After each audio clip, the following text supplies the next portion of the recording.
Ова се човечки черепи и костки од екстремитети извадени од бунарот на куќата на лидерот на ДУИ Али Ахмети. На самото место денеска излегоа јавни обвинители од јавното обвинителство во Гостивар, кои направија вештачење во така наречениот бунар на Мед Џак. Оттаму најавија истрага за целосно расветлување на случајот.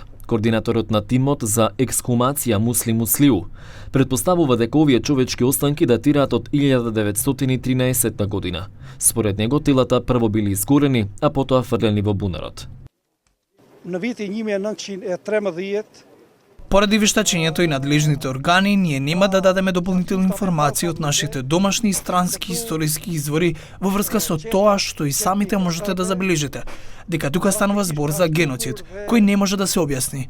Откако вештаците ќе ја завршат нивната работа, ќе имаме информации што навистина се случувало со овие масовни гробници. Тука се екзекутирани албанци, а ова ќе го докаже и вештачењето. Според Муслиу, по завршување на истрагата, коските ќе бидат закопани во меморијалниот центар Мајката Албанка. Според него, потрагата за други масовни гробници започнала од 2013 година.